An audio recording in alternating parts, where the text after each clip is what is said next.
시청자 여러분 안녕하십니까? 직설 IPO 진행의 이지혜입니다. 자, 오늘 직설 IPO는 올 한 해 공모주 수익률이 가장 높은 기업 10곳과 가장 낮은 기업 10곳을 비교 분석해드립니다. 이데일리TV는 투자자 여러분들을 위해서 IPO와 관련된 소중한 정보 공유를 약속드립니다. 자, 지난주였습니다. 직설 IPO팀은요, 밀리의 서재와 제이오의 IPO 관련 기자간담회에 이렇게 다녀왔습니다. 전자책 사업자 밀리의 서자의 서영택 대표는요, 전자책의 유튜브가 되겠다라는 꿈을 내비쳤는데요. 어려운 시장으로 일부 공모 금액이 줄더라도 투자를 해야 된다라고 하면서 계획대로 상장을 하겠다라고 힘줘 말했습니다. 그리고 희망 공모가 기준 시총이 약 6천억 원 정도로 주목받았던 제이오 역시 차세대 2차 전지 소재 기업으로 거듭나겠다, 주도하겠다라고 하면서 이렇게 자신감을 내비쳤었는데요. 그런데 이 간담회가 열린 지 약 4일 만에 이 두 기업은 상장 철회를 선언했습니다. 시장에서 기업의 가치를 제대로 평가받지 못할 것이란 이유였습니다. 경제의 불확실성, 금리 인상 이야기는 사실 어제 오늘의 일은 아니었는데요. 기관의 추후 예측을 확인한 이후 마주할 IPO 과정의 쓰디쓴 실패가 두려웠을까요? IPO 시장은 이렇게 여전히 찬바람이 쌩쌩 불고 있습니다. 이쯤 되면 상장 철회 붐이 일고 있나 싶기도 해요. 올해만 하더라도 이렇게 이 많은 기업들, 10개 이상의 기업이 되는데 상장 철회를 결정했으니까요. 자, 올해 초만 해도 IPO 시장은 비교적 따뜻했었습니다. 그런데 이제는 옛말이 되어버린 지 오래된 것 같습니다. 사실상 시총 2천억 원대 규모의 밀리의 서재 역시 물러나면서 이러다가 다음 상장을 준비하는 기업들에게도 심리적인 압박을 주는 게 아니냐라는 우려도 나오는 게 사실이었죠. 지금은 그런데 IPO 시장의 슈퍼 위크입니다. 이렇게 또 일정이 빡빡하게 있습니다. 시장 전문가들은요, 이 투자자들을 끌어모으기 위해서 투자자에게 유리한 공모 조건을 제시하는 기업도 다수 등장할 수 있다라는 분석도 내놓고 있는데, 과연 투자의 기회를 우리는 잡을 수 있을까요? 자, 오늘은 그래서 2022년 한 해를 쭉 돌아보면서 투자가 될 만한 아이디어를 좀 모아보려고 합니다. 사실 이런 얘기 있잖아요. 끝날 때까지 끝은 난 게 아니다라는 말 있어요. 어려운 IPO 시장이지만 응원합니다. 그래서 직설 IPO는 그 가능성을 보려 합니다. 지금 바로 함께 찾아보시죠.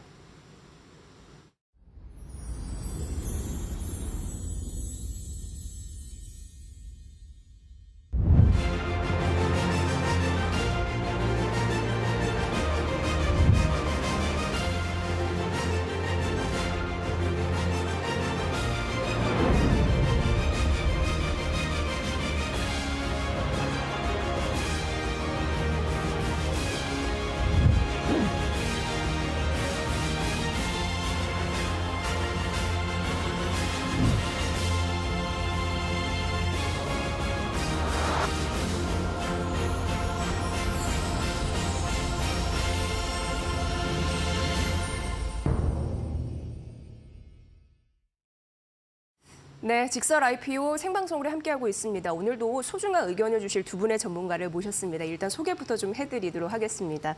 자, 오늘 직설 IPO의 패밀리라고 할 수 있는 염승환 EBS 투자증권 이사와 함께, 그리고 최종경 흥국증권 연구위원 모셨습니다. 두 분 어서 오십시오. 반갑습니다. 안녕하십니까. 안녕하세요. 네, 저는 사실 이번 주에 좀 심한 감기 몸살에 걸려가지고 예, 좀 지독하게 고생을 하고 있는데 이게 마음같이 쉽게 회복이 안 되더라고요. 네. 오늘 방송 좀 마무리 잘 됐으면 좋겠고 네. 끝나고 두 분은 고이 좀 빨리 가시길 옮지 않게 바랍니다. 근데 이제 이 건강 회복만 이런 것도 마음 같진 않게 되는데 시장도 역시 마찬가지인 것 같다라는 생각이 드는 게, 사실 이번 주에 밀리의 서재와 제이오가 100기를 들었단 말이죠. 네. 굉장히 좀 참담한 심정으로 바라보시는 분들이 많으셨을 것 같은데 위원님께 좀 먼저 여쭤봐야 될 것 같아요. 이거 어떻게 보셨습니까? 일단 같은 날 수요 예측을 진행한 두 개 기업이 같은 날 철회를 진행했다는 거는 두 기업의 좋고 나쁘고의 문제는 아니고요. 시장이 현재 그만큼 조정제가 심해서 기업들의 상장이 원활히 진행할 수 없는 상황까지 갔다고 말씀을 드릴 수 있습니다. 특히 두 기업 모두 마찬가지이긴 하지만 특히 밀리의 서재 같은 경우는 시가총액 기준 2천억, 그리고 공모 규모 자체가 300억에서 400억 정도 되는 사실 중소형주라고 할 수 있습니다. 이런 작은 사이즈의 성장주도 시장이 받아주지 못한다는 거는 저희 증시의 발행 시장이 현재 제 기능을 하지 못하고 있다고 지금 좀 그렇게 파악이 돼서 너무 아쉽기도 하고요. 또 시장 참여자의 한 사람으로서 굉장히 부끄럽기도 한 지금 상황입니다. 네. 그러니까요. 그러니까 시총이 큰 것도 아니고 이제 2천억 원대인데 이게 100기를 든다니 이런 또 마음으로 보셨을 것 같습니까? 네. 그만큼 좀 급냉하고 있는 흐름 속에 여러분과 저희가 좀 마주하고 있는 상황인데요. 그런데 시장은 조금 더 좋은 좀 반전의 신호가 나왔을까 싶은 사실 오늘장입니다. 왜냐하면 뉴욕 증시가 2년 만에 최대폭으로 또 상승하는 흐름들이 새벽에 네. 있었고 우리 시장도 현재 보니까 코스피는 한 3%대 상승세를 보이고 있어요. 괜찮은 시그널인지 염이사님 어떻게 보셨습니까? 그 시장이 예. 얼마나 그 물가 떨어지기를 그렇게 바랬는지 오늘 좀 여실히 좀 이렇게 증명한 하루가 아닌가 좀 싶고 특히 예. 그동안 사실 코스피가 되게 강했습니다. 이렇게 나스닥은 좀 상대적으로 부진했던 게 이제 물가나 그 금리가 쉽게는 안 꺾일 거라는 이제 그런 좀 우려감이 좀 남아 있다 보니까 금리에 민감한 이제 성장주가 사실 뭐 미국의 나스닥이나 한국에서도 오늘 보면 뭐 카카오그룹주나 네이버 이쪽에 좀 이제 포진이 돼 있었는데 이제 물가가 이제 우리가 예상한 것보다 훨씬 꺾인 상태로 나와버리니까 바로 반응을 하는 것 같아요. 그래서 가장 지금 올해 증시를 괴롭혔던 건 뭐 누가 뭐래도 인플레죠. 그러니까 인플레가 드디어 좀 정점을 지났다. 그리고 특히 미국의 특히 이제 근원 물가라 그러죠. 이 근원 물가가 쉽게 안 잡혔는데 이게 처음으로 잡히는 듯한 이제 모습이 나오기 시작했거든요. 그럼 미국 연준도 스탠스를 이제 바꿀 가능성이 좀 상당히 높아졌죠. 그래서 오늘 뭐 상승이 뭐 단발성이라고 좀 보긴 좀 어려울 것 같고 당분간은 좀 랠리가 더 이어지지 않을까 하는 그런 기대감들이 오늘 주식시장에도 남아 있고 특히 이제 정말 공매도라든가 여러 가지 문제들도 좀 어려웠던 인터넷 게임주들이 오늘 보니까 뭐 카카오페이 상한가를 좀 갔더라고요. 아, 예. 그럴 정도로 정말 이 종목이요? 예. 그러니까 뭐 사실 엄청 빠졌죠. 뭐 지금도 뭐 고점 대비하면 아직도 좀 한참 남아 있는데 어쨌든 그만큼 그러네요. 이런 예. 기업들이 살아난다는 건 분위기가 바뀌었다라는 그런 반증이 아닌가라고 생각을 합니다. 네. 정말 시장을 지독히도 괴롭혔던 인플레, 그걸 잡기 위해서 이렇게 좀 혈안이 되어 있는 상황인데 어찌됐든 지금 시장에 굉장히 좋은 포인트는 하나씩 나오고 있다. 그래서 이 시점이 중요한 것 같습니다. 오늘 여러분과 마주한 이 순간도 굉장히 중요한 이슈도 많이 나왔으면 좋겠고요. 전략들 두 분의 이제 전략을 등대 삼아서 오늘 한 시간 또 잘 풀어보도록 하겠습니다. 자, 오늘 직설 IPO는 여러분께 이제 오프닝에 말씀드린 대로 올 한해 이제 공모주 수익률이 얼마나 좀 잘 났는지를 한번 쭉 돌아보는 시간을 가져볼까 합니다. 그래서 하이 10, 로우 10 기업 저희가 이렇게 분석을 해봤는데요. 공모주에 투자하신 분들도 굉장히 많으십니다. 어려운 시장 상황에서도 또 선방하셔야겠죠. 저희가 도움을 드릴 거고요. 여러분의 의견을 듣고 싶습니다. 유튜브 댓글창에서 여러분의 의견 잘 보고 있겠습니다. 괜찮은 건 또 소개도 해드릴게요. 자, 이번 특집은 올 한해 공모주 수익률이 어땠을까를 출발로 저희가 오늘 해볼 텐데 기준은 이거예요. 올해 상장한 기업들이 대상입니다. 그래서 줄을 쭉 세웠습니다. 그래서 공모가 대비 최근 주가 수익률 이거는 이제 이번 달 9일 종가를 기준으로 해서 저희가 집계를 했고요. 하이엔 기업을 일단 꼽았습니다. 그 결과를 보여드릴 텐데 우선 코스피부터 만나보시죠. 자, 그 결과 저희가 공개드립니다. 자, 보시죠. 지난 9일을 기준으로 집계한 결과입니다. 이게 코스피에서는 다 3곳만 입성을 했습니다. 그래서 별로 없어요. 그만큼 시장 진입이 어렵다는 걸 방증한 것 같고요.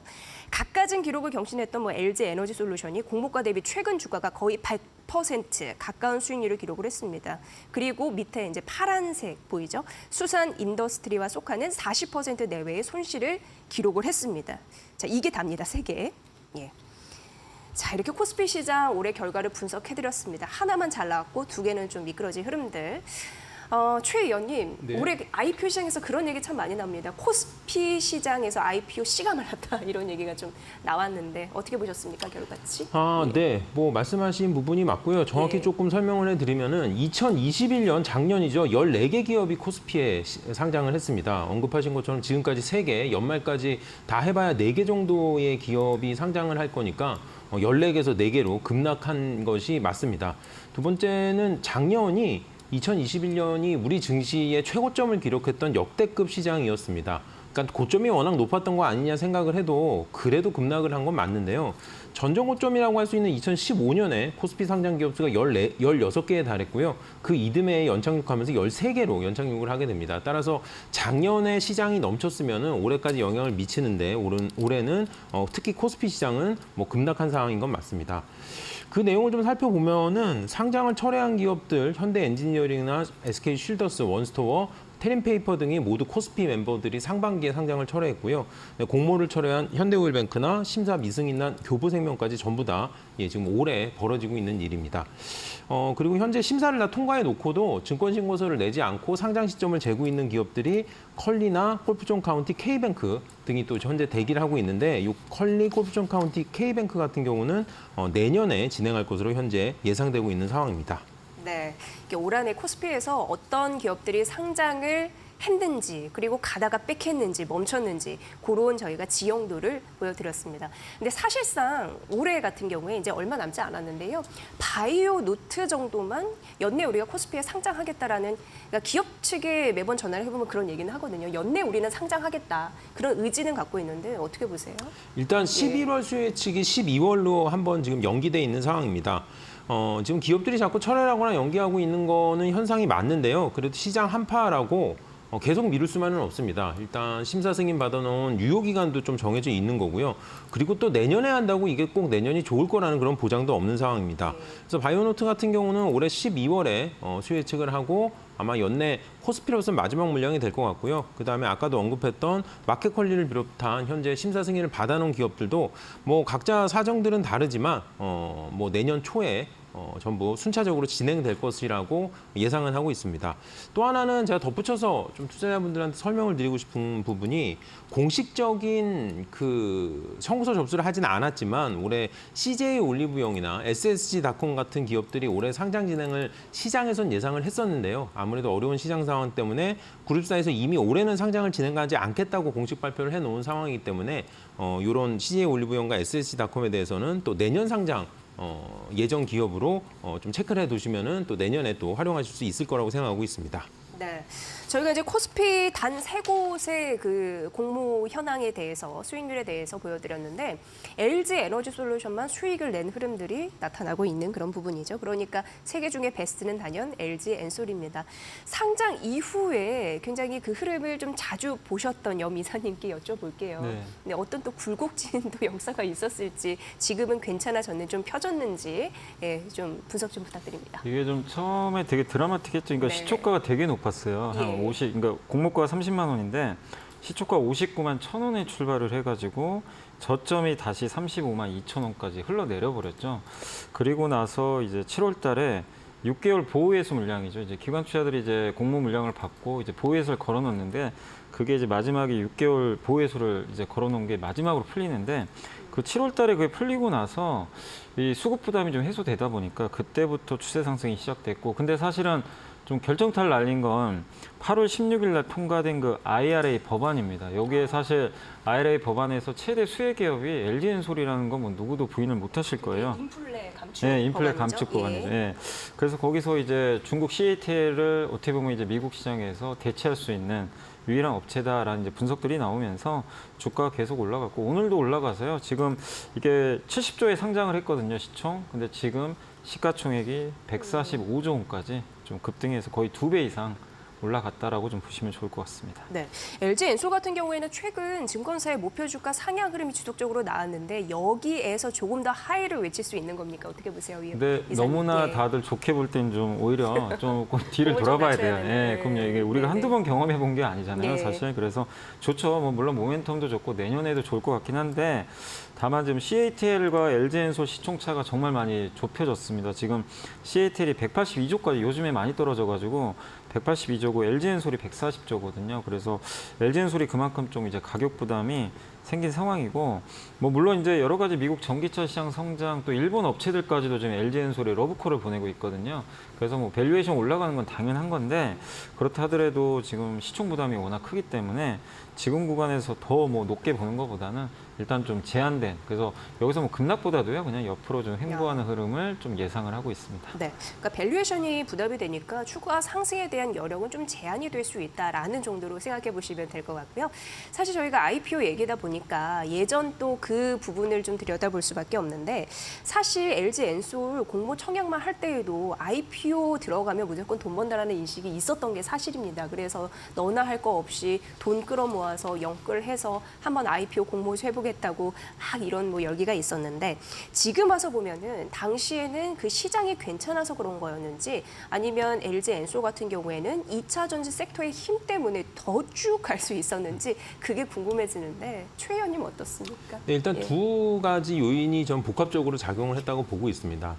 우선 IPO 시장 관련된 배경부터 좀 말씀을 드릴게요. LG 에너지솔루션 같은 경우는 시가총액이 70조 원, 그 공모가 기준이죠. 현재가는 140조 원을 넘은 상황이고요. 공모가액이 13조 원에 달했는데, 당시 수요 예측 기간이 국내 기간은 1월 11일에서 12일이었는데 해외 수요 예측일이 1월 3일부터였습니다. 그러니까 연초에 바짝 당겨서 진행을 했던 거죠.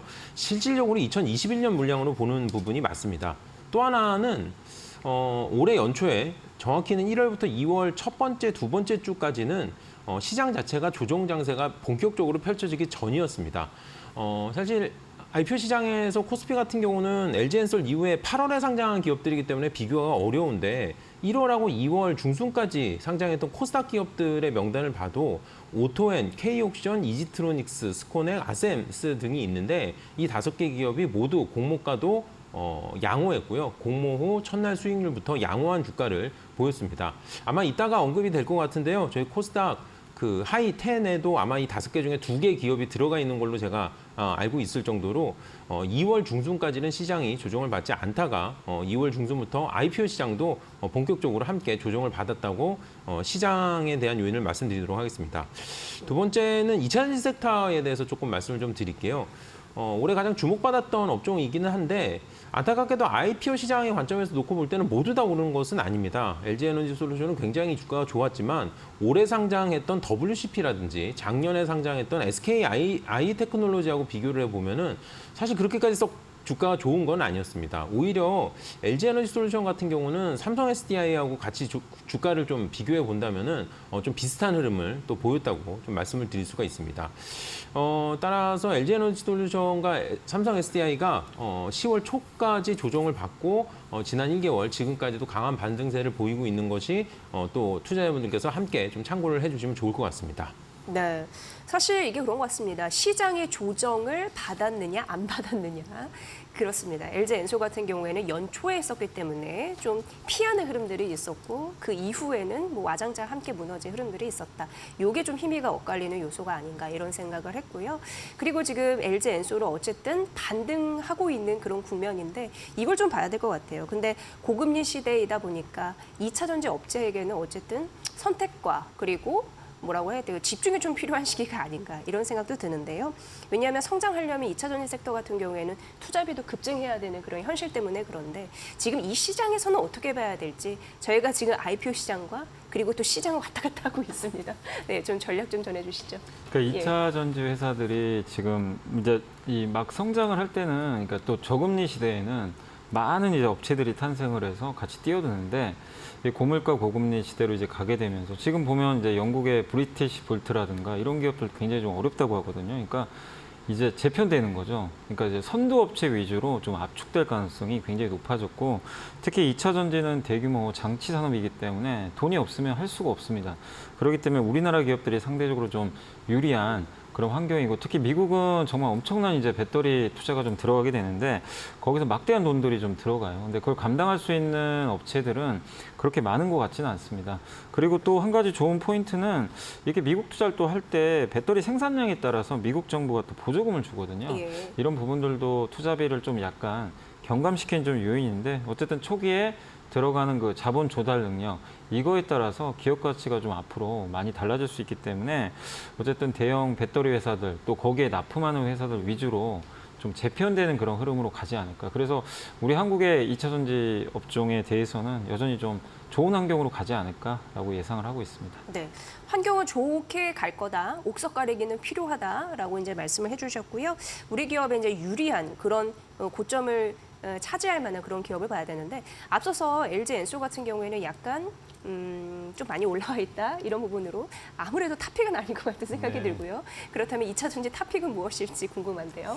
아, 이게 오늘 네. 좀 올라가지고 탑픽 얘기하기 좀 부담스럽긴 한데 네, 저는 그럼 그래서, 좀 감안해서 얘기해 들어볼까요? LG화학 오늘 좀 말씀드리고 싶어요. 예. 그러니까 LG화학은 참 주주분들 입장에서 정말 속 터지죠. 진짜 너무 화가 많이 나실 것 같은데 LG엔솔이 이제 분할하면서 상대적으로 좀 어려움을 좀 겪었죠. 근데 이제 다행스럽게도 어쨌든 이제 70만 원대 다시 회복이 됐고, 근데 제가 이제 왜 LG화학을 자꾸 주목을 하냐면 어차피 이제 석유화학이라기보다는 LG 그룹의 2차 전지 사업에서 이 밸류 체인을 이제 담당을 해요. 특히 이제 양극재를 이제 공격적으로 증설을 해서 LG엔솔에 좀 납품을 할 것 같고, 또 포스코 그룹과 공동으로 이제 합작회사를 좀 만들어 가지고 여러 가지 광물 자원도 조달을 받을 가능성이 높고 아마 내재화를 할 것 같습니다. 그래서 LG화학이 뭐 음극재도 할 것 같고 분리막 다양한 뭐 이런 사업들을 다 내재화하게 될 것 같은데 그 가치가 엄청날 것 같거든요. 근데 또 가장 중요한 수요처 LG엔솔이 세계 1등 아닙니까? 예. 거기에 또 납품을 할 수 있다는 또 유리한 구도. 또 LG엔솔 지분도 어쨌든 할인은 받지만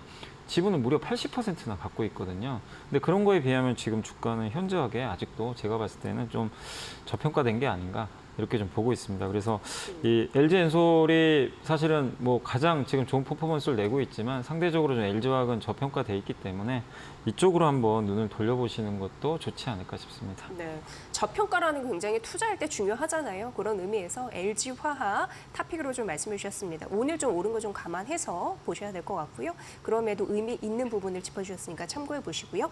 자, 이제는 코스피 로우 기업 가볼 겁니다. 세 곳 중에 LG 엔솔은 끝났고 이제 수익률이 좀 안 나온, 손실률이 좀 나온 그 부분 좀 알아볼 텐데 두 곳입니다. 그러니까 수산 인더스트리가 있었고요. 그리고 이제 소카.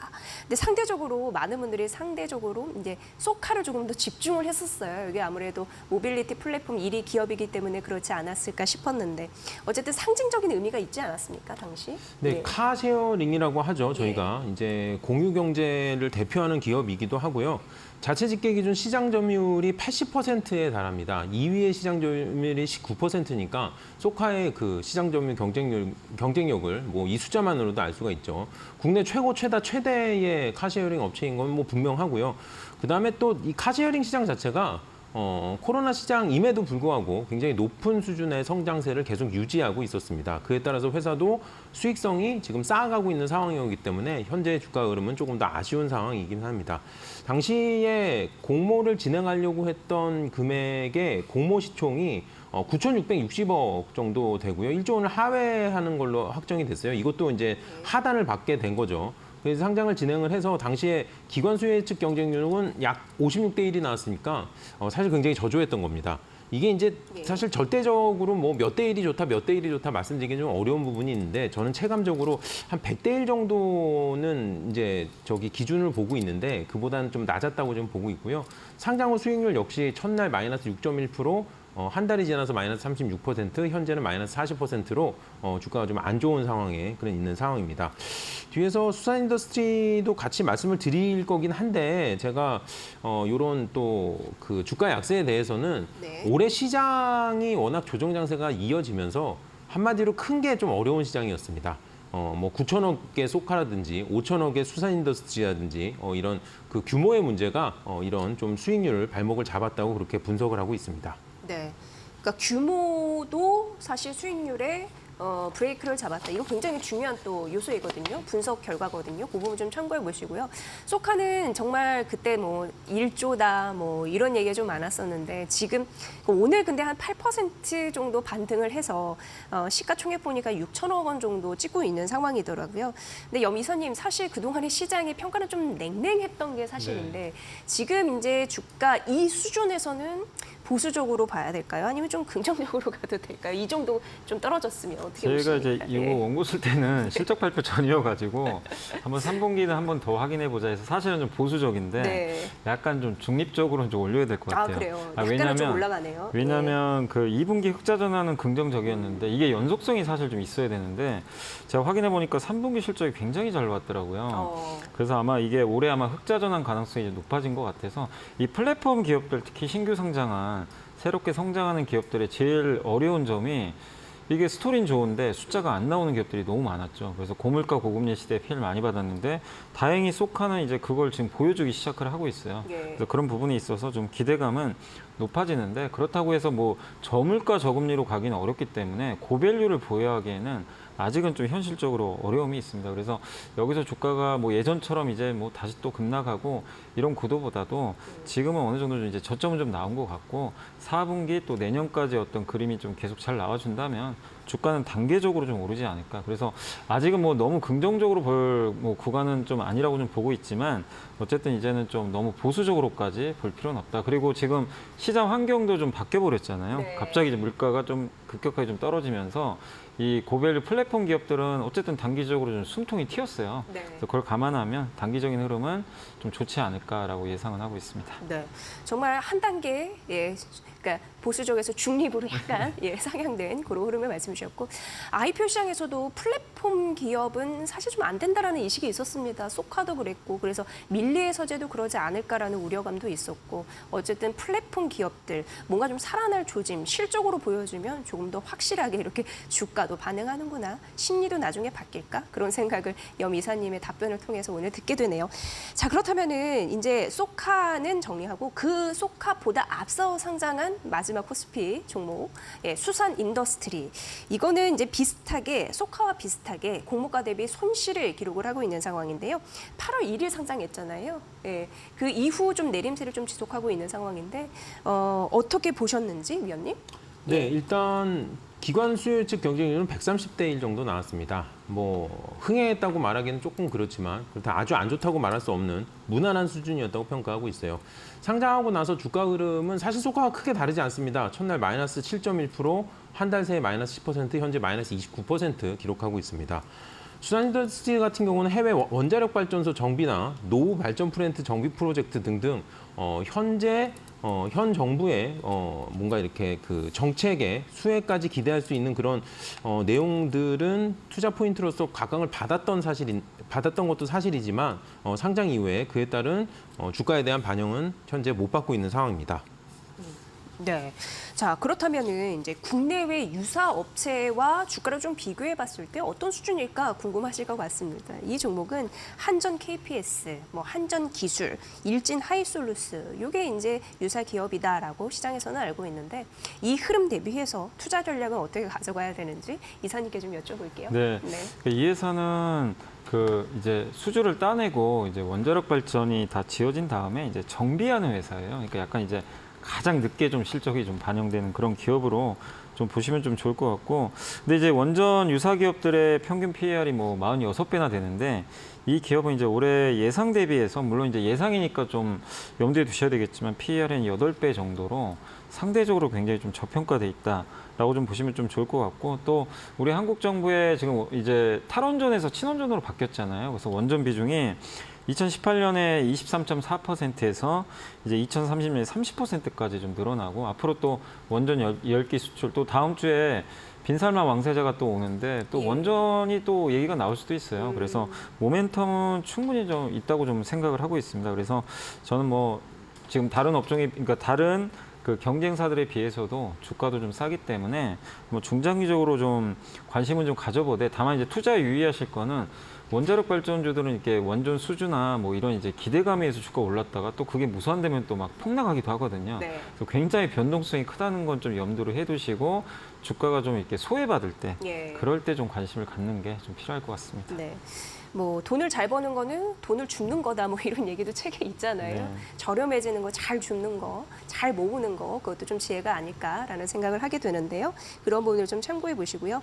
자, 코스피는 3개 기업 이렇게 달랑이 있어서 있어서 이런 부분 좀 정리를 해드렸고 유튜브로 이제 질문들이 지금 나오고 있어서 저희가 해결을 해드리도록 하겠습니다. 우선 해바라기 님이 보내주셨는데요. 궁금하시다고 내년에는 어떤 업종이 뜰까요? 이렇게 주셨는데 이거는 염 이사님께 좀 여쭤봐야 될 것 같습니다. 이게 뭐 어려운 질문이죠. 뭐가 뜰까요? 이거 좀 전망 있는 거 그냥 말씀해 주시면 될 것 근데 같습니다. 이렇게 네. 생각하시면 돼요. 뭐 예. 그러니까 우리가 흔히 그냥 성장주 하면 뭐 카카오나 네이버나 뭐 미국의 빅테크 생각하는데 그게 뭐 물론 그동안 성장주였죠. 근데 앞으로도 이들이 성장주일까? 메타만 봐도 이제 성장주로 부르기 민망할 정도로 네. 이게 꺾이고 있거든요. 그러니까 항상 성장주라는 거에 틀에 갖추지 마시고 바뀝니다. 과거의 가치주가 내년에 성장주가 될 수 있어요. 그렇기 때문에 여러분들이 내년에 뭐가 성장할까? 예, 이거를 좀 고민하시면 좋을 것 같고 지금 돈이 다 어디로 가죠? 자, 지금 다 미국으로 가고 있어요. 미국의 IRA 법안, 또 유럽의 원자재 법안 이런 것들 봤을 때 또 지금 뭐 요즘에 계속 많이 나오는 게 뭐 미중 갈등, 정치적 이슈인데 여기서 제일 중요한 포인트는 중국을 공급망에서 배제시켜 버리는 거거든요. 예. 그래서 우리나라 제조업체들이 굉장한 또 기회를 많이 이제 좀 찾을 수밖에 없는 그런 상황으로 좀 갈 수밖에 없습니다. 그래서 한국의 제조업들 뭐 내년에 저는 굉장히 좀 좋은 흐름 나오지 않을까 좀 싶거든요. 그래서 네. 그런 업체들 중에서 미국의 공급망이 좀 채택이 된 그런 기업들 그 안에서 주가 싸다면 더 좋겠죠. 그래서 뭐 대표적으로 2차 전지 좀 밸류 부담은 있지만 이제 업종으로 보면 여전히 2차 전지 그 안에서도 요즘에 광물 관련된 기업들 있잖아요. 그런 쪽도 좀 괜찮아 보이고 그 다음에 지금 미국도 이제 전기차 시장이 열릴 텐데 배터리만 있는 게 아니에요. 거기에 전동화 부품들 있잖아요. 자동차 부품이 하는 것 중에 그런 친환경 부품을 담당하는 기업들도 뭐 여러 기업들이 있으니까 네. 그쪽도 보시고 그다음 뭐 반도체도 여전히 저는 유리하다고 좀 생각합니다. 중국을 좀 배제하면서 또 한국 기업들이 계속 좀 투자를 뭐 미국이나 한국 쪽에 늘려갈 수 있기 때문에 반도체 장비. 그러니까 결국엔 내년에 어떤 게 성장할까? 여기에 대한 고민인데 결국 저는 투자 쪽에서 그게 나오는 것 같아요. 네. 기업도 투자하고 정부들은 그 투자하라고 세제 혜택 주고 그래서 그런 쪽에서 큰 돈들이 좀 움직일 가능성이 높기 때문에 그걸 집중해 보시고 대신 그 미국이나 그러니까 미국 쪽 비중이 높은 기업을 한번 좀 잘 선택해 보자 이렇게 좀 말씀을 드리고 싶습니다. 그런 거 보면 글로벌 패권에서 누가 중심에 서느냐 이거 눈치 보기는 좀 지속되지 않을까 네. 싶고요. 미국 쪽의 점유율을 좀 넓혀야겠죠. 그리고 투자. 성공하려면 이제 투자를 해야 됩니다. 그런 기업들, 그러니까 실적이 자연스럽게 또 높아질 수 있는 기업들 잘 보시면 도움이 되실 것 같고요. 이제 두 번째 질문은 주랑이님께서 주셨어요. 저희 댓글창에 LG 에너지 솔루션 같은 대박주는 언제 또 나오냐고 이렇게 주셨는데 위원님 이런 IPO 공모주 좀 알짜게 좀 나올 가능성이 있을까요? 어떻게 보세요? 사실 예. 이거는 IPO 네. 시장에서 저희가 이제 대박주라는 표현은 조금 네. 이제 그 미리 예단하기 좀 어렵고요. 예. 저희가 이제 대여급 IPO라는 단어를 많이 씁니다. 단일 공모 규모가 1조 원이 넘는 시가총액 기준으로는 약 5조 원 이상의 기업들을 저희가 대여급이라고 얘기를 하는데 올해 IPO 시장이 어려운 이유 중에 하나가 작은 기업들은 어느 정도 물량을 채워줬는데 이 대여급들이 나타나지 않아서 굉장히 어려운 시장이 지속되고 있습니다. 시장의 영향도 있고요. 또 작년에 너무 많이 왔기 때문이기도 합니다. 일반적으로 IPO 시장의 이런 장기적인 추세를 놓고 볼 때 짧게는 3년에서 4년, 길게는 4년에서 5년 정도의 사이클을 가지고 움직이기 때문에 올해하고 내년 정도까지는 대여급들을 많이 만나시기는 어려울 것 같아요. 다만 아까 언급드렸던 올해 상장을 예상했다가 내년 이후로 밀어놨던 기업들 같은 경우는 계속 상장을 뭐 3, 4년, 4, 5년 기다릴 수는 없기 때문에 아마 내년 초 그리고 내년 중순 정도에는 다시 만나보실 수 있을 거라고 생각하고 있습니다. 네, 그러니까 대여급 들 같은 경우에는 올해도 이제 많이 무너졌기 때문에 그 여파는 내년까지 있을 것이다. 하지만 기한을 어느 정도로 쭉 뭐 마냥 뭐 내둘 수 없기 때문에 어쨌든 물량은 좀 있을 가능성이 있다. 이렇게 말씀해 주셨습니다. 참고해 보시면 도움이 되실 것 같고요. 자, 이제 유튜브 의견은 계속 주시고요. 저희 주시하고 있겠습니다. 이제 두 번째 코스닥 시장으로 가보도록 하겠습니다. 과연 코스닥 시장에서는 공모주 수익률 어떻게 좀 결과가 나왔을지 일단 결과 보여드리겠습니다. 네, 올해 상장된 코스닥 기업은 이전 상장 4개 기업을 포함해서 현재까지 57 개의 기업이 있었습니다. 그중에 공모가 대비 손실률이 큰 로우 기업 10을 뽑아봤습니다. 60% 가까이 손실을 낸 기업은 위니아에이드, VC, 레이저셀이었고요. 이 코넥스에서 코스닥 시장으로 이전 상장한 기업인 비플라이 소프트, 에드바이오텍도 공모가 대비 50% 넘게 떨어졌어요. 이 밖에 나레나노텍, 노을, 보르노이 등도 40% 넘게 추락을 했습니다. 이런 상황이네요. 네, 코스닥 로우 기업입니다. 과연 어떤 특징이 있다고 보시는지요? 예, 일단 가장 눈에 띄는 특징이 한 가지가 있는데요. 아까 보셨던 그 10개 기업의 명단 중에서 무려 7개예요.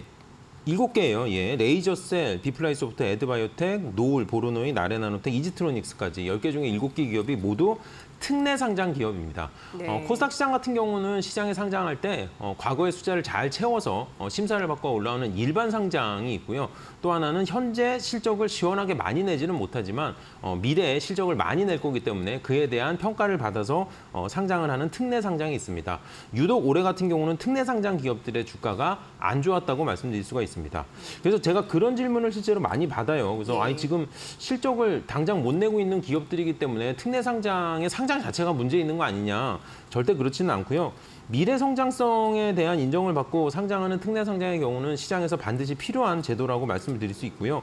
특례 상장 기업들의 주가가 항상 안 좋은 건 아닙니다. 올해 같은 조정장에서는 일반 상장 기업들의 주가가 상대적으로 좋았던 것은 사실이지만 또 하락장에서는 반대로 이 특례 상장 기업들의 주가가 굉장히 좋아집니다. 예, 따라서 이건 시장의 트렌드 분위기라고 말씀을 드릴 수 있어서 올해 시장의 가장 큰 코스닥 시장의 특징은 바로 특례 상장 기업들의 주가 약세라고 말씀드릴 수 있습니다. 네, 오히려 막 시장이 불이 붙었을 때는 특례 상장 기업들이 플러스 점수를 받는데 이번 올해같이 조정장 같은 경우에는 특례 상장 기업들이 워낙 이제 이익 미실현 기업도 있고 성장성을 보고 특혜를 주는 기업이기 때문에 그런 부분에서 약간 점수를 못 받는 그런 부분이 좀 대거 있었다라는 부분 분석을 해주셨는데 중요한 포인트를 말씀해 주셨습니다.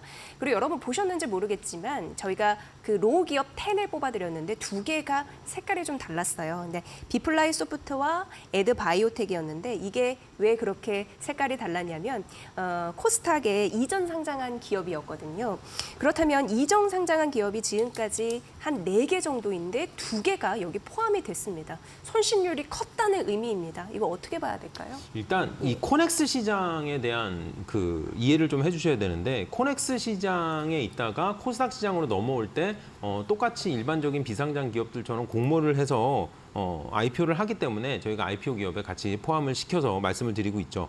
코넥스 시장 같은 경우는 우리나라에서 2013년부터 장이 개설을 돼서요. 2014년부터 활발하게 코스닥 시장으로 멤버들이 넘어오게 됐는데 코넥스에서 넘어온 이전 상장 기업들의 주가가 약해진 이유는 굉장히 역설적으로 코넥스 시장이 너무 좋아졌기 때문에 그렇습니다.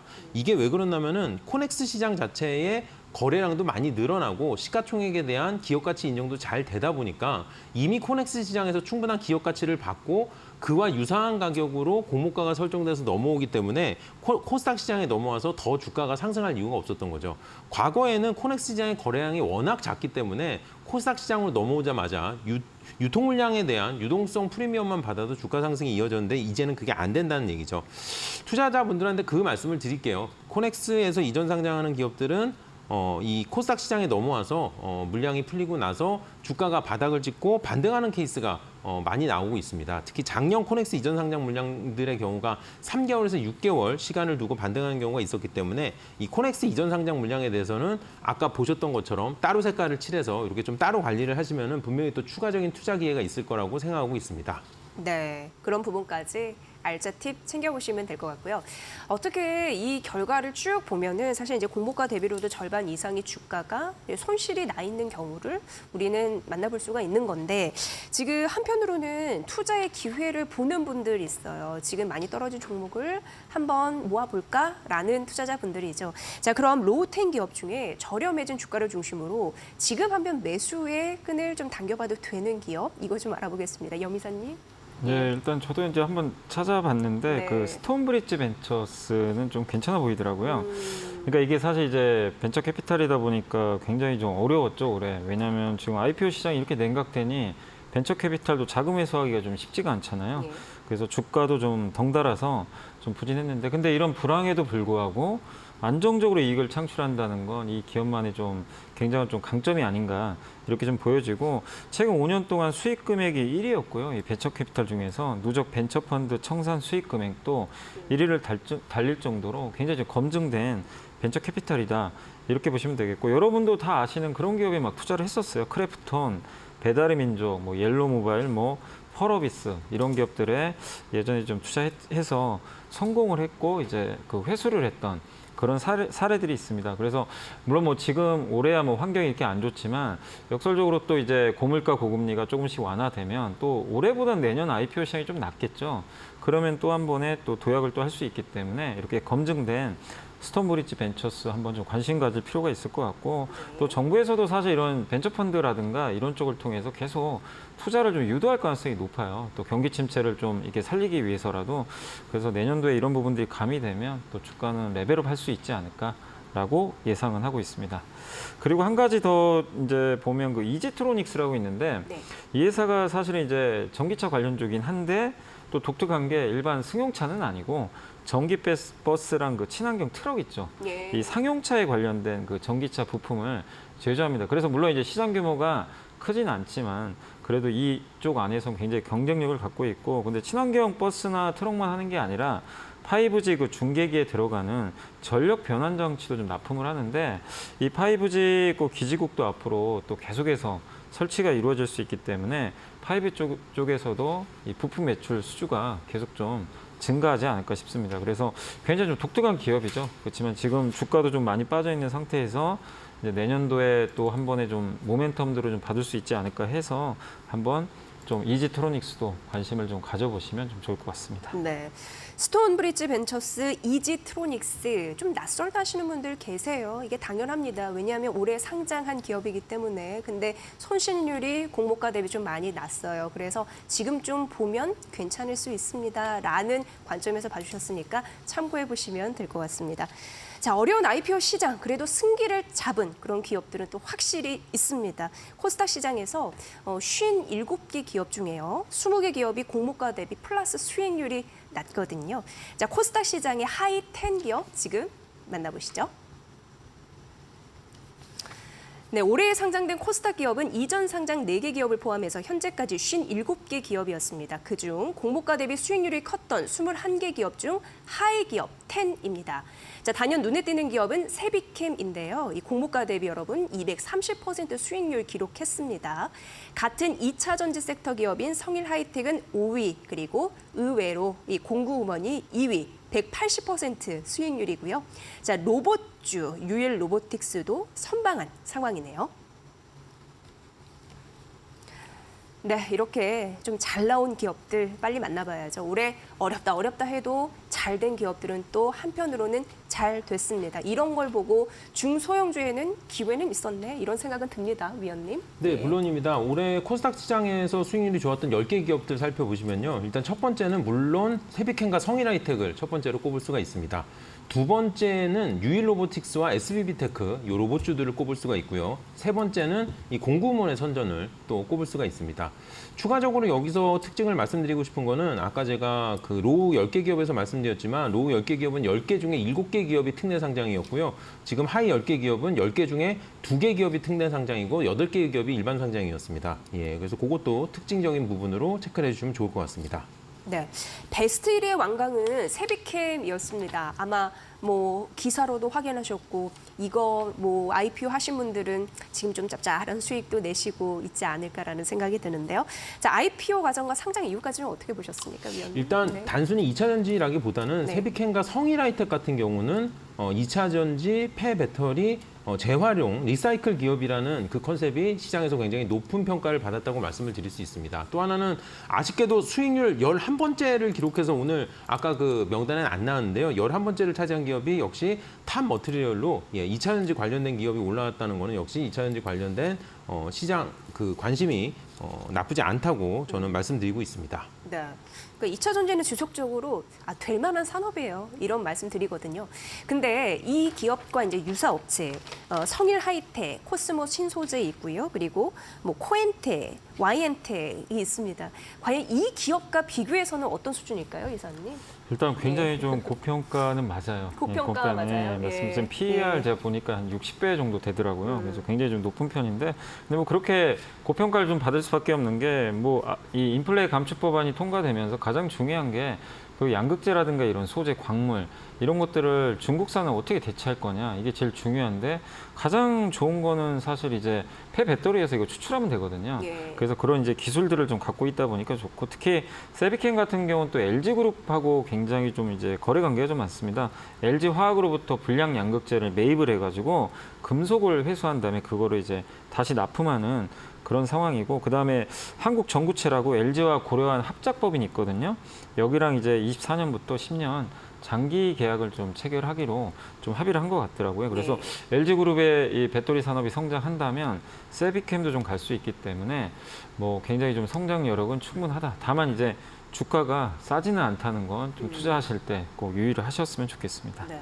더 갈 수 있나요? 물어보려고 했다가 이 질문을 안 해야 될 것 같아요. 네네. 네. 잠깐 좀 너무 고재 있지 않나 이런 생각이 들었고 그렇다면은 이 질문은 어떨까요? 일단 올 한해 2차 전지 관련주의 흐름 어떻게 보셨고 앞으로는 좀 더 이런 흐름들을 이어질런지 그것까지는 들어보겠습니다. 그러니까 2차 전지가 지금 우리나라가 정말 그동안 고생 많이 했죠. 뭐 중국이 워낙 잘 나가고 또 뭐 배터리 내재환이 이래가지고 참 힘들었는데 그걸 딛고 또 미국이 공교롭게도 또 한국을 도와줘 버렸죠. 이 예. 인플레 감축법 때문에. 그래서 한국의 이제 2차 전지가 굉장히 이제 그 활성화되는 그런 이제 출발점에 좀 와 있는 것 같고 그래서 아마 뭐 내년도에도 좋은 좀 주가 흐름은 좀 나올 것 같은데 다만 그렇지만 이제 주가가 이게 쌀 때하고 비쌀 때는 좀 다르거든요. 많이 좀 올라온 상태인 걸 염두에 두시고 변동성이 좀 커질 수는 있어요 내년도에. 그래서 그런 걸 염두에 두시고 너무 좀 과대평가되거나 올라갔던 기업들은 조금 다음에 변동성이 클 때 좀 들어가시면 좋겠고 네. 그리고 저는 포인트로는 어쨌든 내년에 미국 투자 좀 많이 늘어날 거 아니에요. 그래서 2차 전지 좀 장비주 쪽 한번 좀 계속 관심을 좀 가져보시면 좋겠고 특히 LG 쪽에 들어가는 장비 회사들이 좀 더 매력은 있겠죠. 그리고 가장 중요한 건 역시 대장주죠. 이 형님인 LG엔솔 주가를 잘 보셔야 됩니다. LG엔솔이 무너지면 어쨌든 대부분 다 또 같이 좀 조정을 받을 수가 있거든요. 그래서 LG에너지솔루션의 주가가 계속 추세를 유지하는지도 한번 좀 참고를 하셔서 투자를 하시는 게 좋을 것 같습니다. 네. 이제 시간이 얼마 남지 않아서 이 유튜브 질문 좀 확인해 드리려고요. 데이지 님이 중소형주가 뜬 이유가 뭔가요? 대형주는 왜 맥을 못 추나요? 라는 질문인데요. 최 의원님 좀 받아주시죠. 일단 IPO 시장의 관점에서는 대형주 같은 경우는 공모 자금이 너무 많이 필요합니다. 네. 예, 그래서 지금처럼 시장에서 지갑을 닫는 시기에는 큰 기업에 많은 공모 자금을 넣기가 어려운 거죠. 근데 그러다 보니 오히려 상대적으로 중소형주에 먼저 투자가 들어간다고 해석을 하시는 게 좋을 것 같습니다. 네. 자, 그런 부분 좀 보시고요. 자, 그리고 2차 전지주 관심 종목은 이렇게 주셨는데요. 염 이사님, 어떻게 보세요? 2차 전지 내에서는 아까 이제 장비도 좀 말씀드렸고 네. 이제 그리고 아까도 좀 잠깐 언급드렸지만 2차 전지에서 이제 제일 중요해진 게 결국 광물입니다. 리튬이나 니켈을 중국 대신에 어떻게 조달할 거냐. 근데 우리나라에도 대표적인 기업들이 있잖아요. 뭐 포스코홀딩스라든가 고려아연, LS 같은 기업들이 이제 광물 사업을 좀 하거든요. 예. 이런 기업들이 기존에는 그냥 철강이나 금속 쪽이었는데 이제 2차 전지가 지금 여기에 이제 붙게 되는 거죠. 그래서 상대적으로 주가들이 좀 저렴하기 때문에 2차 전지 광물 사업을 좀 열심히 하는 한국의 대형주들 한번 좀 눈여겨 보셨으면 좀 좋을 것 같습니다. 네, 질문은 여기서 마무리하고요. 그리고 저희가 이제 하이 10 중에 3위가 유일 로보틱스와 8위가 SB비테크 이게 로봇 산업이었거든요. 공모 과정부터 좀 주목을 받았는데 투자 포인트 좀 들어볼게요, 위원님. 예, 공모 과정부터 굉장히 큰 주목을 받았고요. 여기에 덧붙여서 최근에 상장한 뉴로메카까지가 올해 코스닥에 상장한 로봇주들 멤버라고 보시면 될 것 같습니다.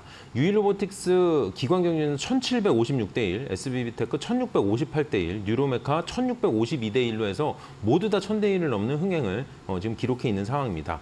더불어서 기존의 코스닥 시장에 상장돼 있는 SPG나 레인로보틱스 같은 경우에도 굉장히 좋은 주가 흐름이 지금 이어지고 있는 거고요.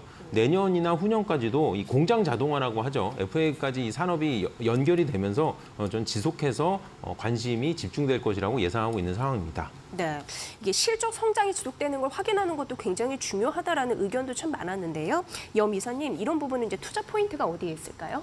일단 이제 예. 기업들이 그러니까 지금 전방 산업이 이렇게 좋은 기업들, 특히 로봇이라든가 아까 이제 말씀해 주셨는데 2차 전지 이런 회사들 중에서 좀 전방이 좀 좋은 기업들, 특히 폐배터리도 굉장히 좋았는데 이제 관건은 뭐냐면은 이 고물가 고금리 시대다 보니까 숫자를 확인하려는 의지들이 굉장히 강합니다. 그냥 단지 성장만 하는 게 아니라 실적을 내다라는 거죠. 올해 LG에너지솔루션, 삼성 SDI가 이런 장에도 왜 올랐냐면 이게 스토리가 좋은데 거기에 숫자도 이제 찍히기 시작하는 거예요. 그래서 앞으로 여러분들이 보실 때 이런 신규 상장 기업들이 좋은 좀 주가를 내더라도 계속해서 매 분기마다 나오는 그런 숫자들을 체크하시면서 그게 미스가 나거나 이게 경쟁력이 떨어지는 숫자들이 나오면은 과감하게 또 이별을 하셔야 되겠죠. 그래서 네. 앞으로는 실적도 좀 계속 좀 체크를 하시는 좀 전략이 필요할 것 같습니다. 네, 이제 달력이 2장 남았습니다. IPO 성과 아쉬운 점이 있었는데 그런 부분 저희가 오늘 쭉 분석해드렸고 앞으로 이제 연말도 남았으니까 그런 부분에서도 알차게 좀 찾아뵈야 될 것 같습니다.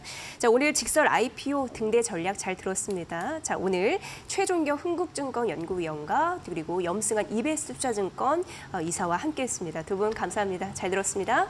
감사합니다.